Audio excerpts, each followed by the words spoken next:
সামির, সমস্যা কি? আমি কি কিছু করেছি? কি সমস্যা? কোনো সমস্যা নাই, তুমি তো বলছি Meera, we need some space. আমি কিছু বুঝতে পারছি না। সামির প্লিজ সত্যি করে বলো, তোমার কি স্পেস চাই নাকি বিন্দুর সাথে তোমার হুকআপ চলে? দেখো মীরা, তোমার মধ্যে যেটা ছিল ইটস ওভার, বাসি স্ট্যান্ড আপ। সামির কথা তো শোনো।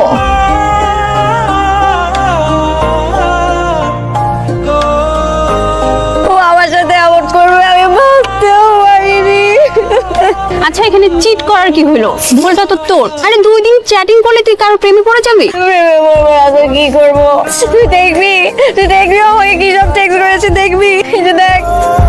আচ্ছা তোকে আর একটা জিনিস দেখাই, দেখ ও কিন্তু আমাকে রিকোয়েস্ট পাঠিয়েছে, কিন্তু কই আমি তো প্রেমে পড়ি নাই। তুই এত প্রেমে পড়ি, তোর তো বয়ফ্রেন্ড আছে। What is wrong with you? আপনারা কি শুরু করলেন? আপনি এসে নয়েজ করছেন কেন? What noise? Of course noise. ভাইয়া সরি, কার সাথে কিভাবে কথা বলতে হয় জানে না, তাকে কিসের সরি বলছিস? কোনো সরি না। আপনি কেন কাঁদছেন জানি না, প্রেমে ছাকা খেয়ে কাঁদতেছেন। তারপরে আপনি আড়ি পেতে আমাদের কথা শুনছিলেন। আরই পারতে হবে কেন? যেভাবে চিল্লা কান্নাকাটি করতেছেন, এই রেস্টুরেন্টে সবাই জেনে গেছে যে আপনি ছাকা খাইছেন। তো আবার প্রেমের মতো একটা ফালতু বিষয় নিয়ে। প্রেমের মতন পবিত্র একটা বিষয়, এটাকে আপনার ফালতু মনে হয়? হ্যাঁ, অবশ্যই, শুধু ফালতু না, থু মনে হয়। প্রেম বলতে পৃথিবীতে কিছু নাই, প্রেম ডাজন্ট এক্সিস্ট। আপনি একটা গারল। ঠিক আছে, তাহলে আমাকে বুঝান। যদি আমি বুঝি না, আমাকে বুঝান প্রেম কি জিনিস। আমি আপনাকে ঠিকই বুঝাইতে পারবো প্রেম ডাজন্ট এক্সিস্ট। তাহলে লাগেন চ্যালেঞ্জ, বুঝান। পারবেন? পারবো। Challenge accepted. আপনাকে আমি 7 দিন সময় দিলাম। এই 7 দিনের মধ্যে আপনি আমাকে বুঝাবেন প্রেম কি জিনিস, আর আমি আপনাকে বুঝাই দিব পৃথিবীতে প্রেম বলতে কিছু নাই। Here is my card. যদি চ্যালেঞ্জ আসলেই কন্টিনিউ করতে চান, গিভ মি আ কল। এ তো বিখ্যাত ফটোগ্রাফার সামির আহমেদ। না, তুই আমার ঘরে কেন এসেছিস? তোকে না আমি না করেছি আমার ঘরে আসতে?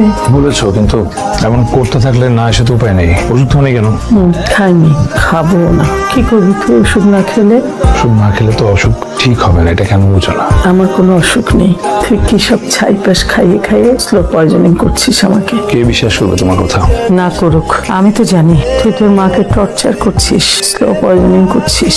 আমার কিন্তু কোনো অসুখ নেই, আমার কোনো অসুখ নেই, আমি ওষুধ খাবো না। ওষুধ না খেলে কি হবে সেটা তুমি ভালো করে জানো। আমি ওষুধ খাবো না, আমি ওষুধ খাবো না।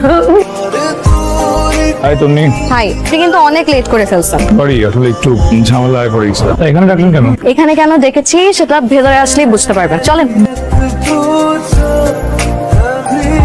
আচ্ছা, এখানে কেন? এগুলো কি? এগুলো হচ্ছে এভিডেন্স অফ লাভ। এগুলো কিভাবে এভিডেন্স হতে পারে? এই সাহিত্য উপন্যাসগুলো শুধু ফিকশন না, এগুলো প্রত্যেকটার ঐতিহাসিক সত্যতা আছে। এই সবগুলো বই মোটামুটি আমার পড়া। আমি আপনাকে সংক্ষেপে বুঝিয়ে বলি, আপনি শুধু একটু কষ্ট করে শুনবেন। চলেন, সামনে একটা পার্ক আছে, ওখানে বসে গল্পগুলো শুনুন। না ইটস ওকে, আমি একটা উবার নিয়ে চলে আসবো। আপনি কি বাইকে চড়তে ভয় পাচ্ছেন? ভয় পাবো কেন? আমি কাউকে ভয় টয় পাই না। দেখেন, আমি ভালোবাসা বিশ্বাস করি না, তার মানে এই না যে আমি মেয়েদেরকে অসম্মান করি। আমি মেয়েদের অনেক রেসপেক্ট করি, বাট আপনি আমার type. Excuse me, what do you mean by আপনি আমার টাইপ না? পার্সোনাল নিচ্ছেন কেন? আমি বলছিলাম যে I am an open relationship sort of guy, আর আপনি হচ্ছেন গিয়ে ইন এ রিলেশনশিপ টাইপ। আমাদের ভাবনাই তো আলাদা।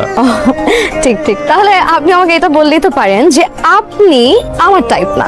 আমিও কাউকে এত টেনশন করছি। কি ব্যাপার, চলেন।